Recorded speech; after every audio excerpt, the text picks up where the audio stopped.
Dr. Harris and Honorable Condor and Chairman. My name is Vernon Hendrickson. And, you know, whenever anyone comes here and want to get deeply involved in politics, you get certain gestures as to certain disapproval, which I don't care one way or the other. Let me state that clearly. I listened to both of you attentively in the field of politics, and I got the impression, and I came to the conclusion, that you all do understand politics very well, especially you talk about democracy. And democracy, of course, Winston Churchill gave his concept of democracy, all other government would work. He still believed democracy gives the best result and so forth. You talk about Hobbes. It's Hobbes who said that life is harsh, cruel, and brutal. But you know what disturbed me most? Is that you all, both of you, know so much about democracy. And you can enlighten us why you did not nip it in the bud in the first place. Why? Is that a question? That is one of the, yeah, that's a question. That's the question, Mr. Leach. That's the question. Any further questions? Yes, I'm going to give you a further question. Why you didn't nip it in the bud in the first place, and why it takes so long for us to be informed of what is going on. And my next question is, can we see some light at the tunnel in the near future in regards to what is happening? Wow. Thank you, man. He's good tonight.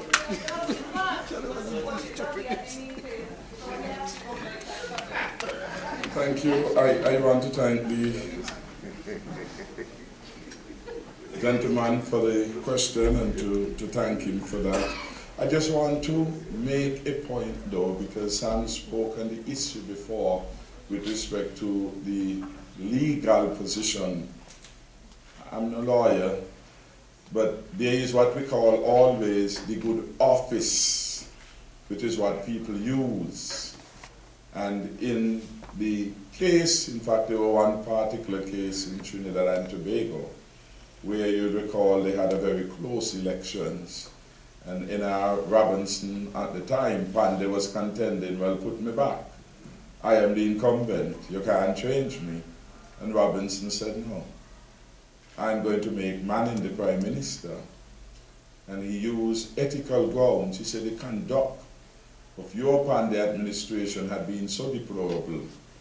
Based on these questions of ethics and all of these, it will not be in the best interest of Trinidad and Tobago for me to allow, because Trinidad has, I think, 36 seats, so I think there was a tie, and Robinson used his good office that way. A Governor General certainly has what we describe as a good office, and it is the power of persuasion which he can utilize with respect to matters which are difficult in the country and which he can use to good effect. I am disappointed that our Governor General, in my view, has not exercised good office in relation to this serious matter. And that is my view on that. Of course, our Governor General, we know, is a man who had long wished to become Governor General.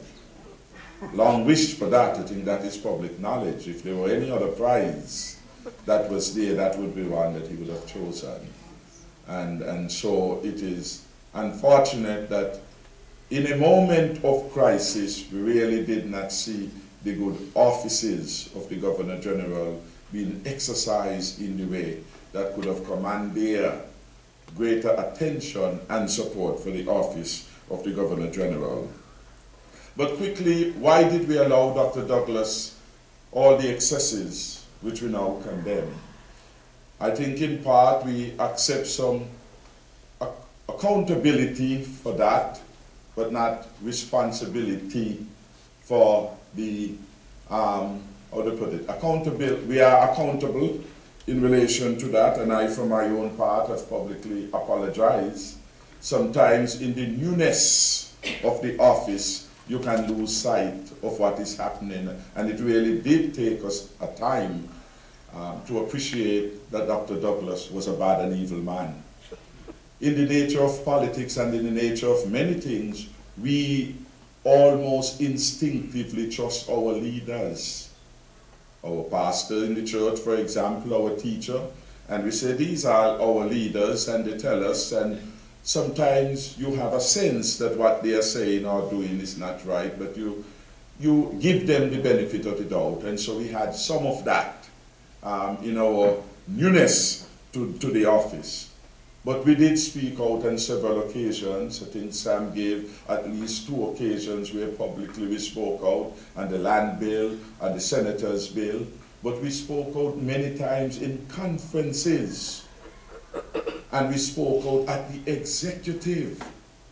Well, one of the things that Dr. Douglas has done is that Dr. Douglas corrupts almost everything around him.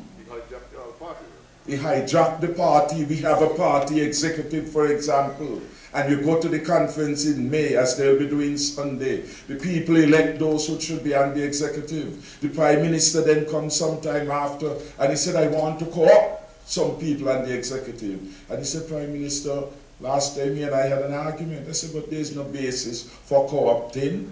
I understand that from time to time you may need people to give special advice and support, so you bring them to give that advice and support, but they can't be permanent members of the executive as those who have been so designated by the conference. And the man had a big argument with me that this is how he wants it, and he wants these people like Ed Mead, who nobody elected, like Lincoln Maynard, contender who nobody elected, nobody would elect. He wanted Hazel Ross Robinson.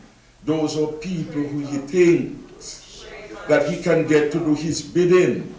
And so always by clever calculation, he brings on people and the executive to diminish the support of those who are properly and legally on the executive. And so we had that situation where right there on the executive you are fighting, but then these people are given the right to vote. I recall in one of the meetings, Cedric Liebert was there. Cedric never elected to anything, was rejected by the people, was not elected at the conference. And I said, Cedric, what is your standing? And he didn't know what to say. The Prime Minister intervened and he said, but I co-opt Mr. Liebert. I said, but Prime Minister, you can't just co-opt just so. I said, on what basis? He said, well, he made Mr. Liebert the caretaker for the constituency 7. I said, but Prime Minister, party leader, constituency 8, sorry. That's St. Peter's Cairn. I said, but you can't do it just so, because if you are appointing a caretaker, you must have input from the constituency.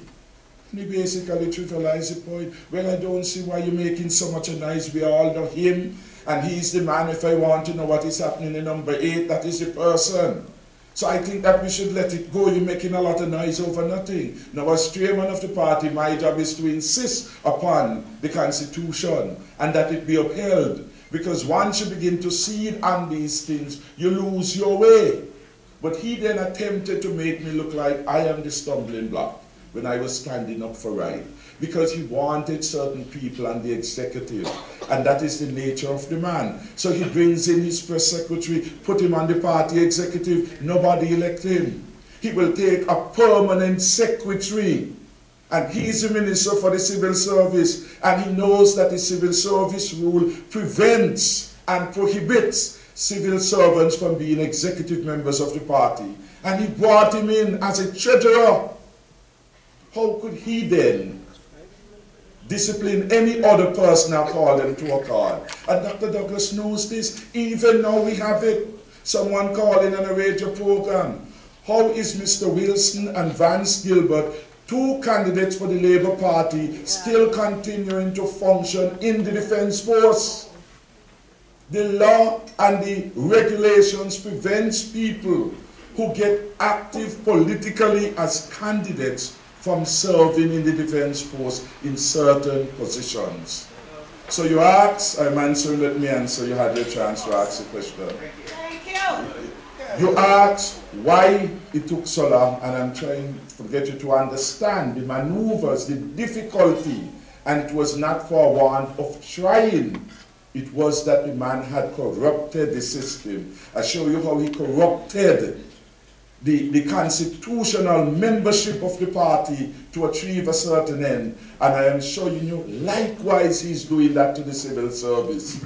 The cabinet secretary is a member of the party executive.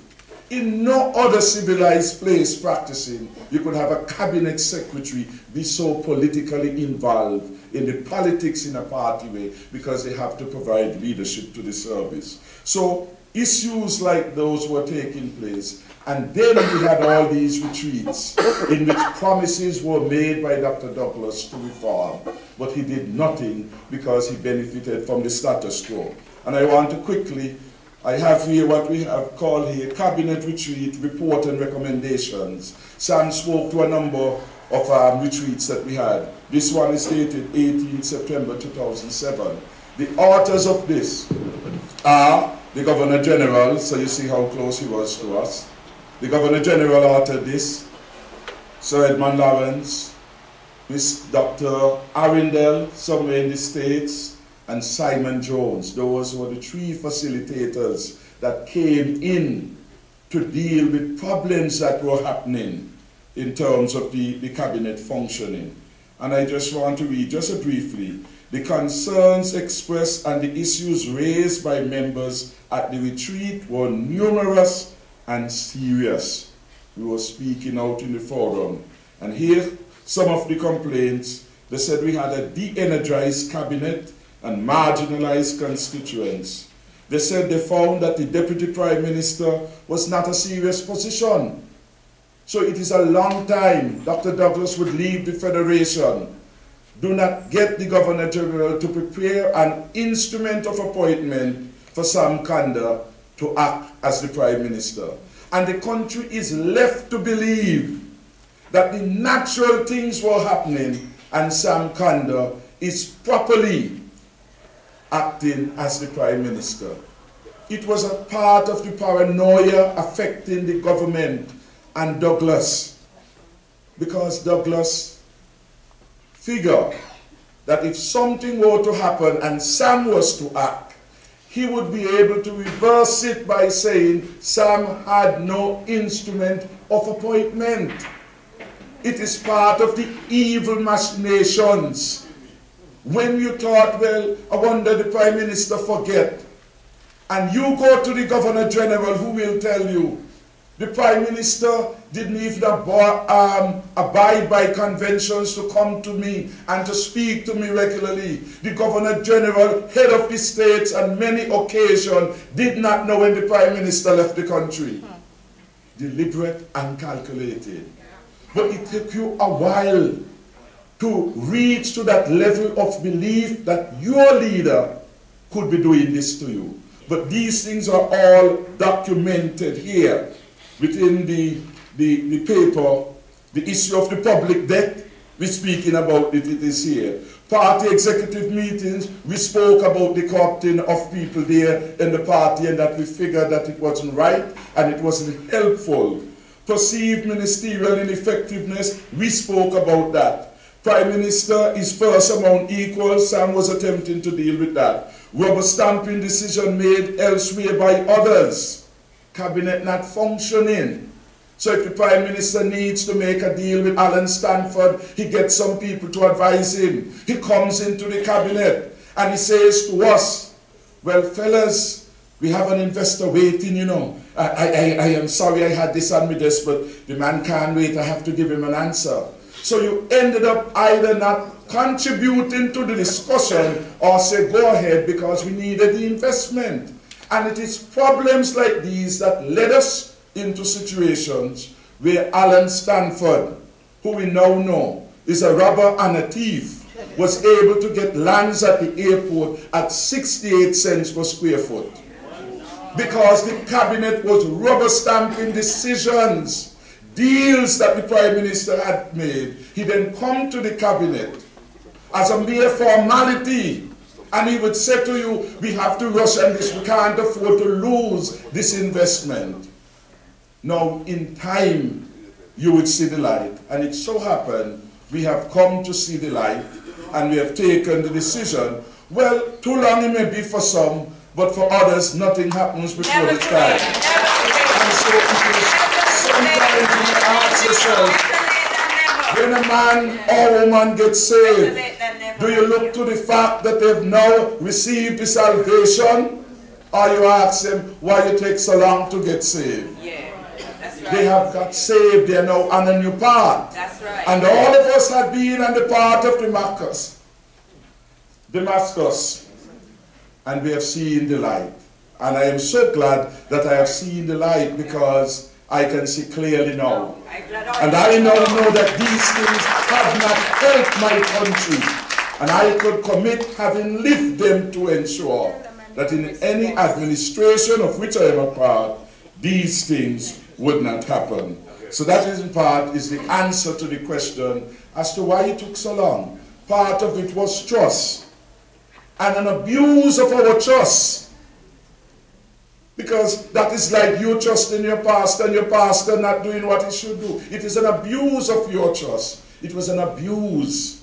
But this notion that we hadn't been speaking out, we had been speaking out. But some of you, when we were speaking out, you all would say you all want to mash up the party. Yes, that was the response. That was the response. These records are there to show how often we spoke out. And the very issues which we are now talking about. This paper is a paper by Dr. Neville Duncan, which spoke to the challenges that were happening. And Sam told you that when he spoke and the matter of succession was discussed, I wasn't at that meeting. I had a death in my family over in Nevis and went. But I came back to Tuesday and I spoke to Dr. Duncan over breakfast. And he told me the most memorable thing about our retreat was that when he tried to persuade the Prime Minister about succession planning, the Prime Minister said to him, I will prefer to die in my boots. Yeah. And the good doctor said to me, when a man is prepared to die in his boots, your country is beyond crisis. Yes. It is beyond crisis we are dealing with now.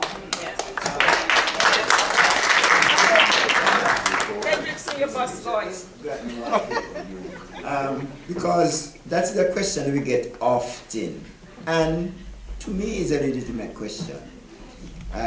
But to tell you the truth, I don't know if you were here when I started. That's why I gave a background.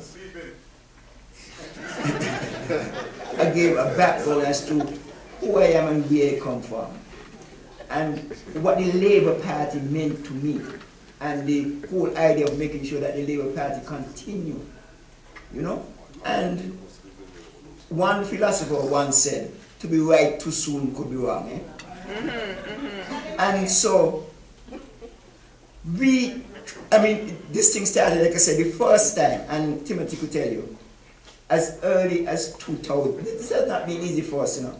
This has not been easy for us.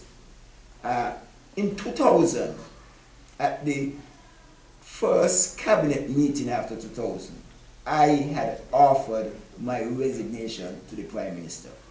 I told him, Prime Minister, because he was doing all those things he said he would do. He wanted to appoint a Speaker of the House, right? The Speaker of the House. And maybe this is time to clear the air so people could understand. He had given me a permanent secretary called Miss Roslyn Hazel. Or Hazel. Right? Hazel, Roslyn Hazel. Hazel, right? Yes, Roslyn Hazel. And that is part of the Prime Minister's modus operandi. He gives you a permanent secretary who have no respect for you, who is under his control, and don't follow proper procedure. He had given me this permanent secretary, and I was opening my constituency, my community center one night. I just gotten a community center built, opening it, and it wasn't furnished yet. So they had some chairs in a community center up there, and I asked one of the workers to borrow the chairs, to borrow the chairs so that we could have a meeting. And she told the worker to not to do it. And so I was upset with her, and I sent her to the Public Service Commission. And the Prime Minister intercepted it, and so nothing happened. that is what happens when your permanent secretary disobey you or disrespect you. The role is to send it to the Public Service Commission, who will have a case on it. He intercepted it and nothing happened. So I thought that that was disrespectful, and I said that I won't have anything to do with that lady. After the 2000 election, he decided he was going to make her the Speaker of the National Assembly. And I said to the Prime Minister, I will not accept that. I will not accept you appointing Ms. Hazel or Ms. Hazel to be the Speaker of the House, when who will be in charge of the House? When, as the Minister, when she was my permanent secretary, she refused to carry out rules. How are you going to operate under her when she's in charge of the House? I'm not prepared to do that, and I am prepared to tender my resignation. That's the first time I offered my resignation to the Prime Minister. And in fact, he changed it, and so I continued. But that was the first among a number of times, because we tried at all times. Tried at all times to make sure things go right. We weren't there to break up and to mash up and to do it. We wanted to know, we thought that the Prime Minister meant well. We came into office. Wrong thought. Young men with all the potential, all the promise, hoping to do good out of our own background. Timothy told his background, myself. Out of our background, believing we want to serve our country and do well. We believe all of us were like-minded people who wanted to do well. Obviously, the Prime Minister was not one like-minded. And it took us a little while. Some of us were in denial. Some of us believed that we could have persuaded him to go on the right track. And we tried to do it. The first instance wasn't to just mash up and come out and break up. We tried to see how we could get this thing on the right track for the ideas and the beliefs and the values that we subscribe to. It didn't work. And so it took us some time. Like I said, I'm not upset with anybody who thinks we stayed too long. That is a view. And maybe we could have done something earlier. But just imagine, if you think it's so difficult now to get people to understand, imagine what would have happened 5 years ago, 5 years before. It won't have happened. You didn't answer my last question. What's that? Sorry, guys. What's the other question? Let's get this question. Fine with me.